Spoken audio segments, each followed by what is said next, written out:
네, 안녕하세요, 원장님. 네, 안녕하세요.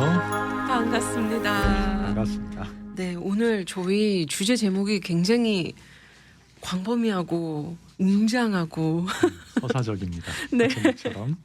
맞습니다. 그래서 이 주제 이제 사연을 제가 소개 먼저 해드리겠습니다. 안녕하세요, 원장님. 제 치아 상태에 대해 상담드리고 싶어서 사연을 쓰게 되었습니다. 저는 40대 중반입니다. 현재 아래쪽 어금니 2개는 임플란트를 위해 발치한 상태이며 그중 하나는 힐링캡을 씌워두었고 다른 하나는 뼈 이식, 본그래프트만 해둔 채로 2년이 지났습니다. 그런데 위쪽 어금니 하나도 거의 부서져서 발치를 했고 임플란트를 해야 한다고 들었습니다. 문제는 요즘 전체적으로 치아가 흔들리는 느낌이 들고 온도 변화에 민감해서 시린 치아도 많다는 점입니다. 최근 몇 군데 필링 치료를 받았더니 증상이 많이 완화되긴 했지만 여전히 시린 증상이 남아 있습니다.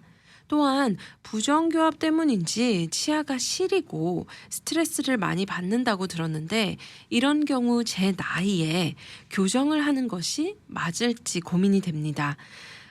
지금 상태에서 교정을 하면 임플란트 계획에도 영향을 줄 것 같아 선생님의 조언이 필요합니다. 현재 저의 치아 상태를 고려했을 때 가장 적절한 치료 방향이 무엇인지 상담받고 싶습니다. 바쁘시겠지만 조언 부탁드립니다. 감사합니다. 하면서 사연 보내주셨어요. 아, 너무 불편하실 것 같아요. 어떡하죠? 아유, 그러게요. 네. 서사적일 수밖에 없는 네. 그런 상태이시네요. 네. 네, 아이고 시간이 이제 많이 이제 지난 것 같고 뭔가를 시작하려다가 네. 그러면서 또 다른 문제가 또 생기고 또 전체적으로 악화가 되는 듯한 그런 느낌을 받으시는가 봐요. 네네. 네, 그거에 대한 원인을 찾고 싶어 하시는 것 같기는 합니다. 네.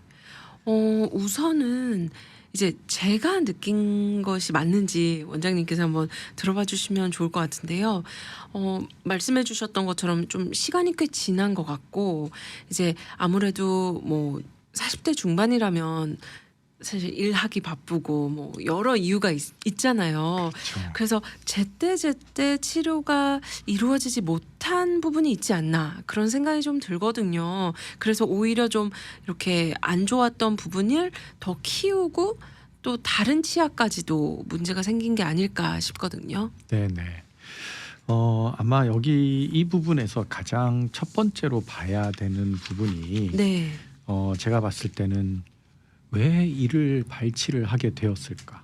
아, 네. 그 원인에 대해서 한번 정확하게 짚어 놓고 가는 게 어떨까 싶습니다. 이제 치아를 발치를 하게 되는 원인에 보통 3가지 원인을 많이 두는데요. 하나는 충치. 네. 충치가 너무 심해서 치아를 회복할 수 없을 정도로 치아가 상했을 때.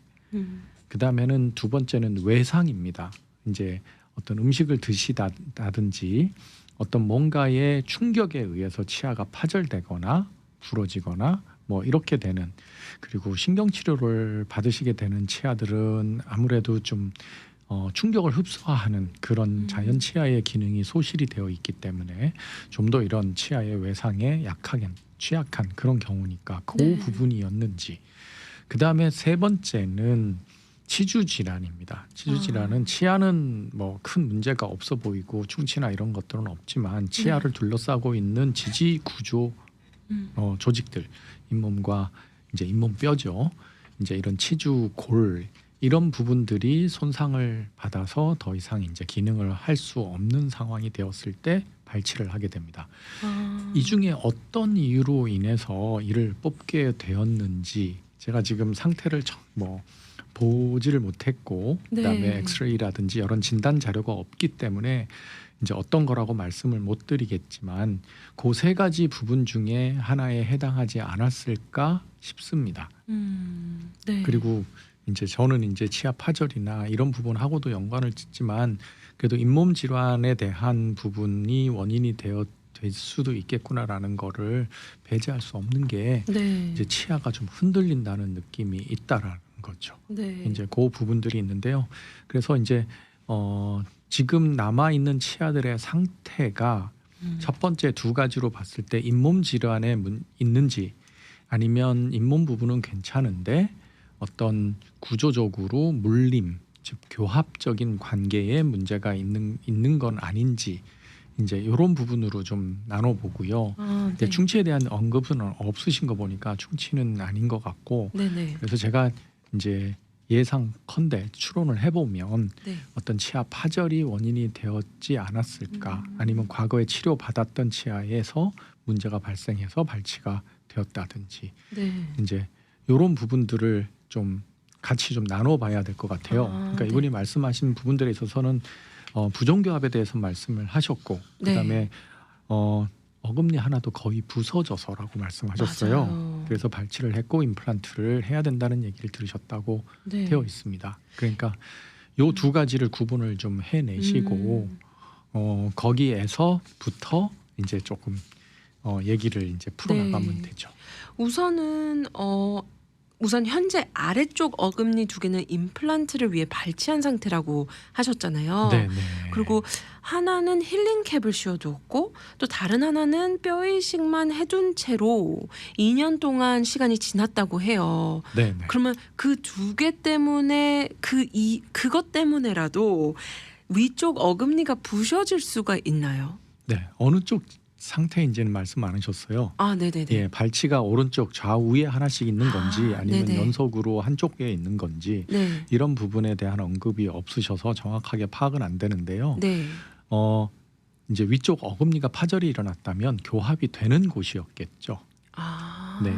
네. 그 부분이고 그 파절의 원인이 아까 말씀드렸듯이 신경치료가 되어 있다든지 아니면 치아가 너무 심하게 닳아서 금이가 있다든지 네. 뭐 여러 가지 이유 때문에 충격을 정상적인 교합을 하시더라도 네. 씹는 기능을 하더라도 이러한 외생에 의해서 치아가 파절이 일어났다면 치아가 상실이 되면서 그 치아들이 담당하고 있던 저작 기능에 스트레스를 견뎌주는 서로 분배해주는 그렇군요. 그런 부분이 상실이 일어났기 때문에 네. 이 치아들이 담당하고 있던 교합력을 잔존하고 있는 어떤 치아들의 이제 다시 전가가 되었을 거고요. 네. 그렇게 전가된 스트레스 중에 한 치아가 더 이상 견디지 못하고 이제는 파절이 일어나게 되지 않았나 이렇게 의심해 볼 수가 있습니다.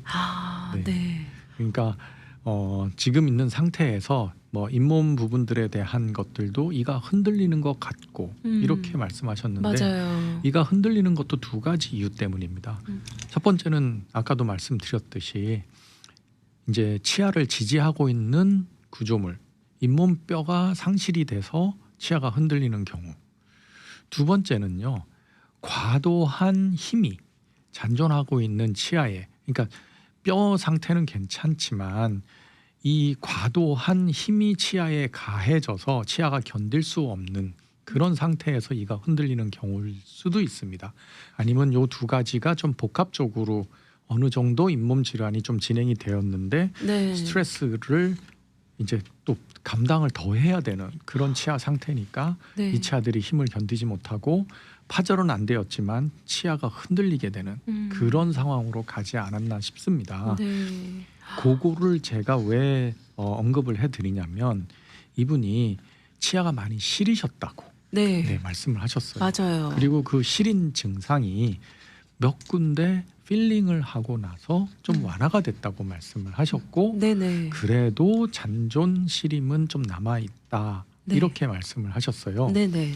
이 스트레스가 많이 가해지면 어떤 현상이 생기냐면요. 첫 번째 이제 잇몸 질환에 의해 가지고 치은 태축이라 해서 잇몸이 좀 이렇게 올라간다든지 그래서 뿌리가 많이 드러나는 경우에 있어서도 시린 증상이 나타나는데요. 이런 부분을 조금 이렇게 요거는 조금 다른 부분이기 때문에 이렇게 좀 옆으로 놔두고요. 치아 자체에 스트레스가 가해지면 어떤 일이 일어나는지 이제 그런 부분에 대해서 말씀을 좀 드리면 네네. 뼈가 아주 단단해서요. 이제 스트레스를 많이 받게 되면 이 뿌리하고 우리 그 눈에 보이는 에나멜층이죠. 요 사이에 경계가 되는 부분에 파절이 일어나는 아주 깊고 가늘고 요 방향이 이렇게 V자 홈으로 빠져나가는 경우가 있습니다. 이제 네. 그런 부분들은 스트레스에 의해서 생기는 거예요. 네네. 보통 이제 뿌리가 이렇게 닳아서 없어지면 이렇게 완만한 오목하게 이렇게 닳아서 이렇게 우리 대야나 이런 모습처럼 변하는데 이제 스트레스에 의해 가지고 파절이 일어나면 우리가 도끼로 나무 밑둥을 네. 예, 쳤을 때 이렇게 네. V홈이 생기듯이 아, 그렇게 아주 깊게 나타납니다. 그렇군요. 이 경우가 훨씬 더 치아 과민 증상이 더 빈번하게 나타나고요. 네. 이 부분을 필링을 했을 때 조금은 나아지지만 그래도 안에 있는 치아 부분이 계속 파절하고 그 안에 있는 신경하고 연관이 계속 있기 때문에 이 부분이 사실은 시린 증상이 100% 해결되지 않는 그런 경우들이 있습니다. 그리고 필링이 아주 밀도 있게 이렇게 되지 않는 경우가 많고요. 네네. 그 홈이 너무 가늘기 때문에 네. 깊기 때문에요. 그래서 이제 아. 이런 증상이 나타날 수가 있습니다. 그러면 어찌 보면 정말 대공사를 해야 하는데 잠시 잠시 이렇게 뭐랄까 우선 임시로 한 상태라고 말을 할 수 있는 걸까요? 아. 필링이라는 거는? 임시는 아닌데요. 네. 사실은 이 부분에 있어서 이게 이제 나타나는 경우가 치아가 이제 한쪽이 없어진다든지 아니면 단단한 음식을 너무 좋아하셔서 네. 많이 드신다든지 아, 아니면 옆으로 네. 이렇게 이를 갈았을 때요. 갈아서 네. 갈았을 때 이 치아들이 이렇게 옆으로 비끌리는 힘이 가해지는 경우가 있어요. 이 경우에는 우리 치아는요. 이게 단단해 보이지만 현미경 아주 미시적인 세계에 들어가면은 이렇게 조금씩 휘기도 하고 네. 이제 그런 부분이 나타납니다. 이게 에나멜은 한 90%의 그 미네랄 밀도가 있고, 근데 안에 있는 뿌리 부분은 그 안에 속층에 있는 상아질이죠. 그 부분은 한 70에서 75% 정도고, 또 뿌리를 감싸고 있는 그런 백악질이라고 하는 부분은 한 50에서 55% 아. 뼈랑 비슷합니다. 네네. 그렇게 밀도가 다른 부분, 또 두께도 다 다르죠. 그렇죠. 그러다 보니까 어떤 힘을 받았을 때 어느 부위가 약한 데가 생기는 거거든요. 네. 그 부분을 중심으로 이렇게 휘면서 이가 터진다고 보시면 됩니다. 네, 이게 아주 미시적으로 나는 거기 네. 때문에 못 느끼세요. 아. 그냥 너 이가 너무 시리다. 뭐 이런 맞아요. 얘기 정도만 네네네. 하시고, 그리고 위에 부분이 스트레스를 많이 받아서 교합이 되는 부분이 많이 다르면 안에 상아질이 노출이 되고, 네. 그 상아질이 노출된 부분이 산이라든지 이런 거에 노출이 된 상태에서 계속 교합력을 받으면 이렇게 오목하게 파이는 경우가 있습니다. 그렇군요. 이 경우에 있어서도 식사를 하시는 데 있어서 좀 시린 과민 증상이 나타나죠. 네. 네. 우선 우리 사연 보내주신 분의 사연에 제일 원장님께서도 첫 번째 해야 되는 부분, 왜 이를 발치했었는지 그 원인을 먼저 알아야 된다고 합니다. 네. 이게 충치로 인해서인지 아니면 외상 어떤 충격에 인해서인지, 뭐 예를 들면 신경 치료를 예전에 하셨다든지 뭐 다양한 이제 그 전에 있었던 치아 상태를 또 고려해야 하고요. 아니면 혹시 치주 질환이 있는지, 또 아니면 잇몸 질환이 있는지 이 부분을 좀 고려해서 첫 번째 왜 이를 발치를 했었는지 그 원인을 찾는 게 첫 번째고, 또 두 번째는 지금 치아의 상태. 예를 들면 이제 부정교합도 말씀하셨고, 뭐 치아 흔들리는 느낌, 뭐 시린 치아 이런 이야기를 하셨는데, 지금 치아의 상태를 좀 정확하게 또 진단을 받으셔야 되는 부분인 것 같아요. 네, 맞습니다. 네. 이렇게 되고, 이 치아를 발치를 하게 된 원인 중에 제가 이제 스토리를 써가면 네. 네. 부정교합이 이제 말씀을 하셨으니까 부정교합에서 어떤 경우에 이런 또 이제 조금 더 이제 이렇게 좀 주제를 좁혀 나가 볼게요. 네. 부정교합 부분들에 있어서 치아 외상하고 연관이 있을 수 있는, 아, 예, 물론 부정교합하고 잇몸 질환도 연관이 있습니다. 네. 근데 그 부분은 조금 차치해 두고요. 이가 부서졌다는 말씀을 하셨기 때문에 외상이라는 거에 아니면은 어떤 강한 힘에 의해 가지고 치아가 발치되었을 수 있다라고 하는 가정하에요. 얘기를 해보면 부정교합 중에 앞니가 닿지 않는 부정교합이 있습니다. 아, 이렇게 위아래. 예, 말씀하시는 위아래가 거죠? 딱 네. 닿는데 앞니 부분, 즉 송곳니에서부터 앞니가 네. 아랫니랑 딱 교합이 됐을 때 네. 떨어져 있는 경우가 있습니다. 교합이. 네. 이거는 그러니까 떨어져 있다는 얘기는 살짝 떨어져 있는 경우는 옆으로 이렇게 측방 운동을 한다든지 전후방 운동을 할 때 그럴 때는 닿는 경우들이 있어요. 이제 이 부분은 이제 부정교합이라고 보통 여기지는 않고요. 네. 근데 옆으로 좌우로 갈거나 앞으로 내밀거나 이렇게 저작 활동을 함에도 불구하고 앞에가 닿지 않는 경우가 있습니다. 이런 경우에 있어서는 모든 힘들이 다 어금니에 다 가해지거든요. 아, 네. 네, 그래서 이런 분들은 크라운 할 때도 되게 주의를 해야 되고 하는데 이가 다 편편해 있습니다. 완전히 다 갈려가지고. 네.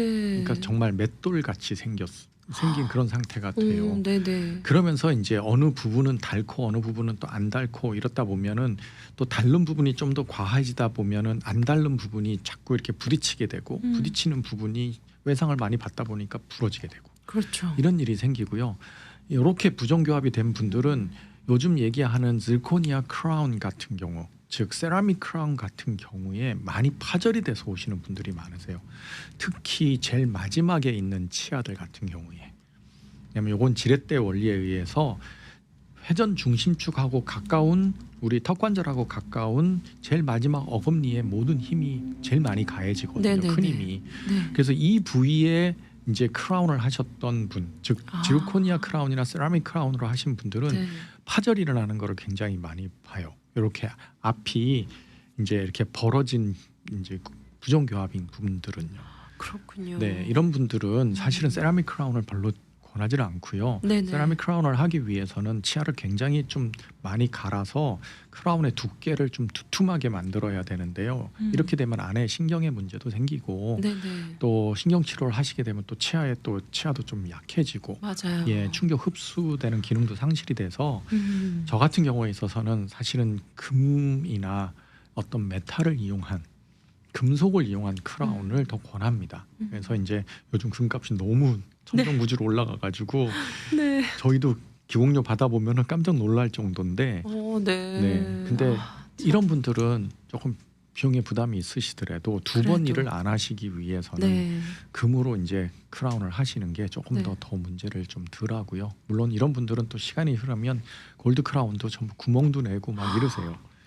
심지어 금속도 네네 달아서 없어집니다. 그렇군요. 예, 그래도 네. 치아가 깨지는 것보단 나으니까요. 네네. 네네. 아, 그러니까 그렇군요. 이런 부분에 부정교합이 있다면 네. 이 부분을 근본적으로 빨리 해결을 해야 되는 상태에 있습니다. 아. 근데 이제 이 부분이 교정 치료를 하기에도 굉장히 난해하고 이거는 고난도의 기술이 필요하고요. 일반적으로 교정하시는 분들을 찾아가시면 안 되고 이거는 정말로 교정을 스페셜티로 그러니까 그 치아들을 어금니를 안으로 집어넣든지 해야 되거든요. 네, 그러니까 그런 거를 다 네. 하실 줄 아는 교정 선생님을 찾으셔야 돼요. 그러면 아무래도 상담을 할 때 그렇게 여쭤봐야 되는 거겠네요. 이 위 네. 아래를 그래서 꼭 전문의를 찾아가시고 네네. 그다음에 그 부분을 해결할 수 있는 능력이 있으신 분을 그렇죠. 전문의라고 하더라도 그렇죠. 네네 이 부분은 좀 신기술에 해당하는 거기 때문에 네. 네. 요거는 그런 거를 고려를 해야 됩니다. 네. 아, 참 저도 이렇게 원장님의 이야기를 들으면서 굉장히 주제가 너무 크거든요.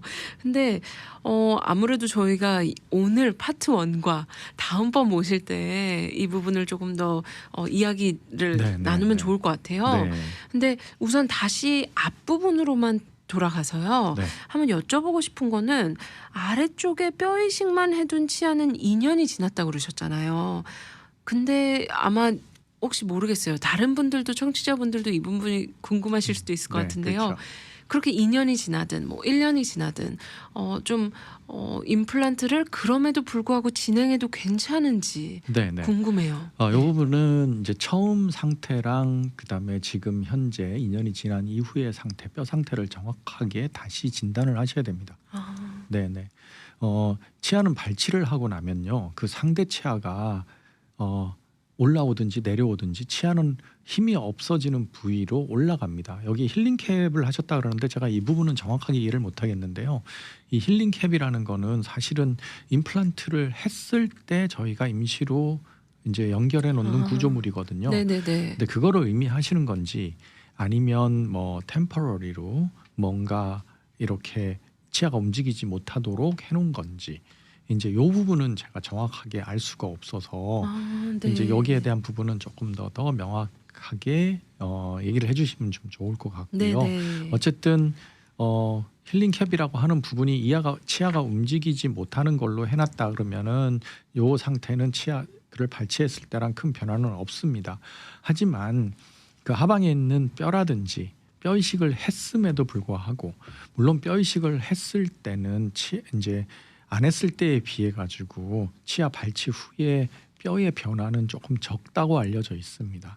하지만 이제 어떤 무슨 이유로 뼈 이식을 했는지에 대한 부분들은 명확하게 그렇죠. 규명이 될 필요가 있고요. 네네. 이 부분은 제대로 이제 임플란트를 심을 수 있는 만큼의 양이 그대로 유지가 되어 있는지 이 네. 부분을 다시 한번 명확하게 요즘은 CT 같은 것들도 치과에서 네. 많이 찍으실 수 있으니까 그런 네네. 3차원적인 그런 방사선 이미지를 주는 네. 그런 기구를 이용을 해서 음. 뼈의 3차원적인 구조를 명확하게 진단을 받으셔야 됩니다. 그래서 네네. 뼈의 양이 충분하다 그러면 임플란트를 가능하고요. 부족하다 했지만 부족하다 좀 더 어디셔널로 뼈 이식이 더 필요할 것 같다 그러면은 임플란트를 하면서 조금 더 본그래프트를 또 한번 조금 더 하셔야 되는 그런 경우도 있습니다. 그렇지 않고 이제 뼈가 양이 충분하다 그러면 필요 없이 임플란트를 하실 수가 있겠죠. 기간적인 부분에서 주는 거는 이렇게 발치 후에 치아가 첫 번째 해에 가장 많이 변합니다. 특히 이제 초반 6개월에서 가장 많이 변하고요. 네네. 그 다음부터 다시 6개월에서 그러니까 한 1, 2년 사이에 가장 많이 변해요. 그러니까 그러면 아무래도 발치를 한 이후에는 바로 진행을 하는 게 좋겠네요. 아무래도 그러는데요. 임플란트도 이제 그 상태에 따라서 네네네. 뼈가 안정이 되는 단계가 어디인지를 사실은 알 수가 없거든요. 그래서 네. 뽑기 전에 뼈의 상태를 확인하는 게 제일 네. 중요합니다. 그래서 네. 우리가 보통 보면 치아 뿌리는요, 약간 볼 쪽, 입술 쪽으로 이렇게 향해 있어요. 그래서 네. 그쪽의 부위에 뼈가 굉장히 얇습니다. 네네. 여기에 뼈가 두툼하게 있으면 발치를 하더라도 뼈가 소실되는 게 별로 안 나타나고요. 뼈 이식을 할 필요도 없는 경우가 많습니다만 그 부위에 뼈가 굉장히 얇은 경우에는 시간이 지났을 때, 즉 6개월 사이에 굉장히 급격하게 변합니다. 네. 이런 경우에는 뼈 이식을 좀 권하죠. 그래서 뼈가 움직여서 없어지는 부분을 좀 막아줄 수 있도록 하는 네. 그런 뼈 이식이 좀 필요하지 않을까 싶습니다. 이렇게 원장님하고 방송을 하다 보면 너무 설명을 잘 해주셔서요.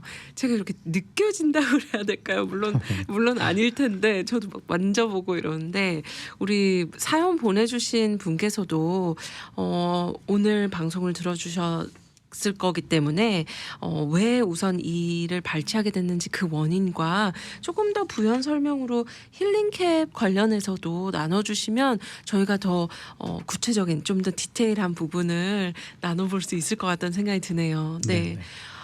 원장님 임플란트, 시리니 그리고 교정, 내 치아 대서사시란 주제로 오늘 함께하면서요.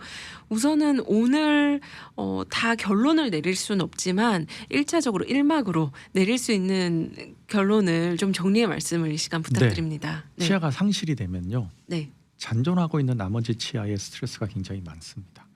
그러므로 그 부분을 조금이라도 더 로드를 좀 덜어주려면 지금 임플란트를 계획하신고 권고를 받으신 부위를 치료를 진행하셔서 교합적으로 물리는 부분들을 힘을 나눌 수 있는 그런 치료를 빨리 진행을 하시는 게 중요하지 않나 싶습니다. 네. 예, 시간도 많이 흘렀고 또 그로 인해서 어떤 다른 치아가 만일 상실이 되었다면 네. 제일 먼저 하실 일은 상실된 치아를 회복하시는 거라고 저는 생각합니다. 어떻게 보면 저희가 항상 치과 진료 이야기하면서요. 조기 치료의 중요성 네, 이 부분이 강조가 안 될 수가 없거든요. 그렇죠. 네. 네. 우리 사연 보내주신 분에게도 해당이 될까요?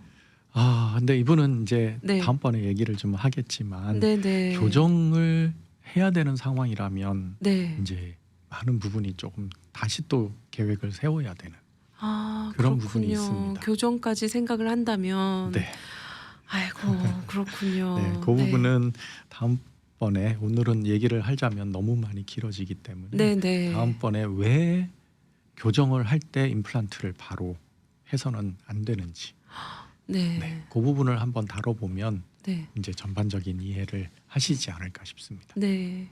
아, 원장님 오늘도 귀한 시간 또 귀한 말씀 너무 감사드립니다. 별 말씀을요. 네, 오늘도 분명 우리 청취자분들께도 유익한 시간이었을 거라고 믿고요. 그럼 원장님 다음 달에 또 찾아뵙겠습니다. 네, 감사합니다. 감사합니다.